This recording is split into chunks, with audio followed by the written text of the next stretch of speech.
बिस्मिल्लाहिर्रहमानिर्रहीम। अल्लाह तबारक व तआला के नाम से शुरू जो बड़ा मेहरबान और निहायत रहम करने वाला है। प्यारे इस्लामी भाइयों, अस्सलामु अलैकुम। नाजरीन, आज आपकी खिदमत में जो वाक़या बयान करने जा रहा हूँ, ये सुनकर आपके पैरों तले ज़मीन निकल जाएगी। ये कोई मंगढ़त या फर्जी कहानी नहीं, बल्कि एक सच्चा वाक़या है। कहते हैं जब इंसान की अक़ल पर पर्दा पड़ जाता है, जब इंसान की गैरत ख़त्म हो जाती है, जब इंसान की शर्म व हया मिट जाती है, तो इंसान वो कुछ कर गुजरता है जिसका हम सोच भी नहीं सकते। वीडियो में आगे बढ़ने से पहले आप सबसे गुजारिश है कि वीडियो को आखिर तक ज़रूर देखिए और साथ में चैनल को सब्सक्राइब कीजिए। अल्लामा इब्न जूज़ी अपने किताब ज़िल हवी में लिखते हैं, इब्न नजी ने एक बाएतमाद दोस्त का वाक़या बयान किया है कि एक रात मैंने ख्वाब में देखा मेरे घर के करीब जो कब्रिस्तान है, इस कब्रिस्तान के मुर्दे अपने अपने कब्रों से निकले हैं और एक जगह इकट्ठे हो रहे हैं। हत्ता कि तमाम अहले क़ुबूर एक जगह इकट्ठे हो रहे हैं, हत्ता कि तमाम अहले क़ुबूर एक जगह जमा हो गए हैं। फिर उन्होंने गिरहज़ारी शुरू कर दी और गिड़गिड़ा कर दरबार इलाही में दुआ करते हैं, या अल्लाह तू फला औरत जो सुबह मर गई है वो हमारे कब्रिस्तान में दफन न हो, या अल्लाह हमें उससे बचा ले। ये गिरहज़ारी सुनकर मैंने एक मुर्दे से पूछा, माजरा क्या है, तुम क्यों ये दुआ कर रहे हो? उसने बताया, जो औरत आज मरी है जहन्नमी है, अगर ये हमारे कब्रिस्तान में दफन कर दी गई तो हमें इसका अजाब देखने में तकलीफ होगी, इसलिए हम गिरहज़ारी कर रहे हैं और गिड़गिड़ा कर दुआएं मांग रहे हैं। ये सुनकर मैं बेदार हो गया और सख्त मुताजिब हुआ। सुबह हुई तो कब्रिस्तान की तरफ निकला और देखा कि गोरकन कब्र खोदने वाला कब्र खोद चुके हैं। मैंने उनसे पूछा ये किसके लिए बनाई गई है? उन्होंने बताया एक मालदार ताजिर की बीवी फौत हो गई है, ये इसके लिए कब्र खोदी गई है। मैंने इनको रात वाला मंजर बता दिया। कब्र खोदने वालों ने वाक़या सुनकर कब्र बंद कर दी। अब मैं इंतजार करने लगा कि क्या होता है।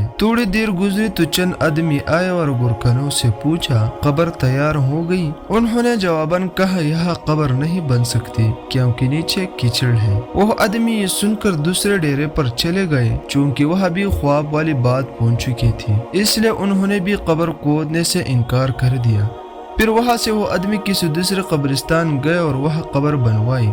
फिर मैं जनाजे की आमद का इंतजार करने लगा। फिर अचानक शोर उठा कि जनाजा आ रहा है। मैं भी जनाजे के साथ हो गया। मैंने जनाजे के साथ एक नौजवान को देखा।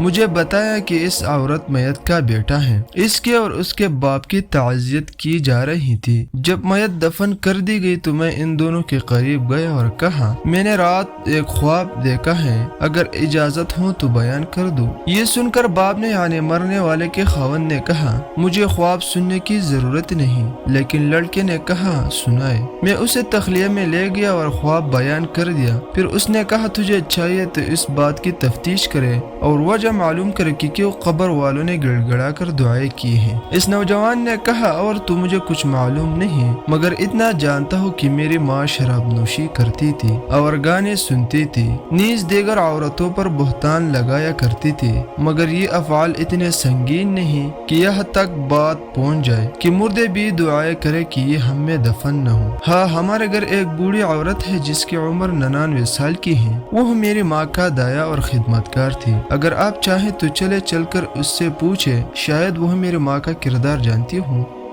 फिर हम दोनों इस नौजवान के घर गए। इस नौजवान ने मुझे एक बालाखाने में दाखिल कर दिया। वह मुअम्मर खातून बेटी थी। इस नौजवान ने बुढ़िया को मेरी तरफ मुतवज्जे किया। मैंने ख्वाब बयान करके पूछा, अम्मा क्या तेरे पास कुछ मालूमात है? ये सुनकर बुढ़िया ने कहा, मैं अल्लाह से दुआ करती हूँ कि वो उसे बख्श दे। वह औरत बहुत ज्यादा बदकार थी। उस पर नौजवान ने बुढ़िया से पूछा, क्या मेरी माँ शराब नोशी, गाना सुनने और औरतों पर बहतान लगाने के सवा भी गुनाह करती थी? बुढ़िया ने कहा, बेटा अगर तू बुरा न माने तो मैं बता देती हूँ, क्योंकि इस आदमी ने जो ख्वाब बयान किया है ये तेरी माँ के गुनाहों के सामने मामूली है। ये सुनकर नौजवान ने कहा, मैं चाहता हूँ कि तू हमें बताए ताकि हमें ऐसे किरदार से बच जाए और इबरत हासिल करें। ये सुनकर बुढ़िया रोने लगी। खुदा ताला जानता है कि मैं कई साल से तौबा कर चुकी हूँ और मुझे उम्मीद थी कि तेरे माँ भी तौबा कर लेगी, मगर इसने तौबा नहीं की। अब मैं तुम्हें 3 कारनामे तेरी माँ के सुनाती हूँ। تو اس बुढ़िया ने इस औरत के लड़के को मुखातिब करके कहा, तेरी माँ बहुत बड़ी बदकार थी। हर दिन एक दो नौजवान इसके घर आते थे जिनसे वो अपनी ख्वाहिश पूरी करती थी, और तेरे बाप बाजार में काम करता था।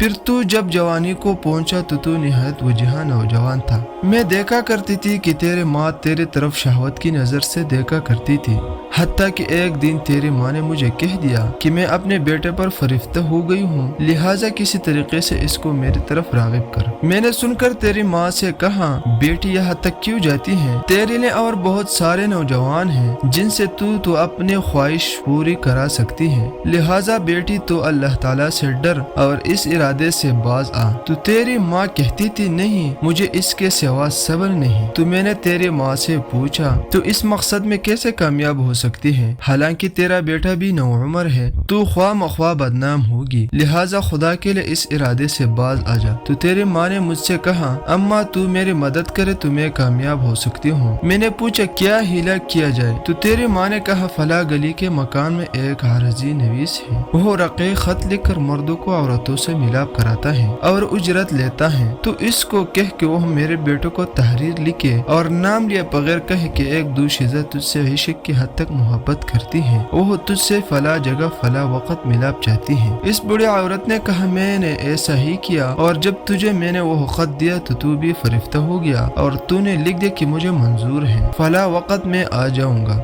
तो मैंने तेरी माँ को वो खत ला कर दे दिया। तेरी माँ ने जवाब पढ़कर कहा, अम्मा तू मेरे बेटे से कहो कि फला वक्त फला जगह आ जाए और तू फला बाला खाना अच्छी तरह तैयार कर और इसमें पल और खुशबू वगैरह का इंतजाम भी करा, और तू मेरे बेटो को ये भी कहे कि जिस औरत ने तुझे बुलाए हो वो अभी दूशीज़ है, वो रोशनी पसंद नहीं करती, बल्कि ये काम अंधेरे में बेहतर है, ताकि तुम्हारे वालिदैन को तुम पर शक न गुजरे। फिर मैं तेरे पास आई थी तो तूने ये बात मान लिया और रात का वक्त मुकर्रर हुआ। मैंने तेरा जवाब तेरी माँ को पहुँचाया तो इसने बेहतरीन कपड़े पहने और उम्दा खुशबू लगाई और वो इस बाला खाने में पहुँच गई, और फिर तू भी पहुँच गया और फिर दाद वाइश सहरी तक जारी रहा। फिर तू है सो गया तो मैंने सुबह के वक्त आकर तुझे जगाया। फिर चंद दिनों के बाद तेरी माँ ने मुझसे कहा, अम्मा मैं अपने बेटे से हामिला हो गई हूँ, अब मैं क्या करूँ? तो मैंने कहा, मुझे तो कुछ समझ नहीं आ रही, तू क्या करे? लेकिन तेरी माँ किसी हिला बहाने से तुझसे अपनी ख्वाहिश करती रही। हालांकि विलादत का वक्त करीब आ गया तो तेरी माँ ने तेरे बाप से कहा कि मैं बीमार हूँ, मैं चाहती हूँ कि कुछ दिन अपने माँ के पास रह आऊँ। तो तेरे बाप ने इजाजत दे दी। फिर मैं और तेरी माँ तेरी नानी के घर चले गए। वह एक कमरे में रहाइश रख लिया, और जब विलादत का वक्त आया तो मैं एक दाया को बुला कर लाई तो तेरी माँ के यहाँ एक बच्चा पैदा हुआ जो कि तेरी माँ ने मार दिया, और फिर हमने वह बच्चा दफन कर दिया। कुछ दिन गुजरे तो तेरी माँ ने मुझसे कहा, अब फिर मैं अपने बेटे से ख्वाहिश पूरी करना चाहती हूँ। तो मैंने कहा, बेटी जो कुछ हो चुका वो तेरे लिए काफी नहीं। तो तेरी माँ ने कहा, मुझे सब्र नहीं, और फिर इसी तरह ये सिलसिला शुरू हो गया। फिर जब वो बुढ़िया दूसरा वाकया सुनाने लगे तो इस औरत के बेटे ने कहकर बात खत्म कर दी, अम्मा बस कर, इतना ही काफी है कि अल्लाह ताला मेरी माँ पर लानत करे और साथ तुझ पर भी लानत हो। ये कहकर वो उठ खड़ा हुआ और मैं भी इसके साथ उठकर आ गया। काश कि वो बुढ़िया दूसरे दो वाक़यात भी सुना देती। अंदाजा कीजिए कि जब इंसान की शर्म हया खत्म हो जाए तो किस कदर पस्ती में चला जाता है। हमें चाहिए कि इस वाक़े से सबक हासिल और अल्लाह ताला से पनाह मांगे। अल्लाह ताला हमारे हिफाजत फरमाए। अल्लाह सुब्हानहू व तआला अपनी ज़ात व सिफात के सदक़े मेरे और आपके वालिदैन को बगैर हिसाब व किताब के मग़फ़िरत फरमाए और जन्नतुल फिरदौस में आला मुकाम अता फरमाए। कब्र को नूर से रोशन और जन्नत के बागों में बाग बनाए। आमीन। सब कमेंट्स में आमीन।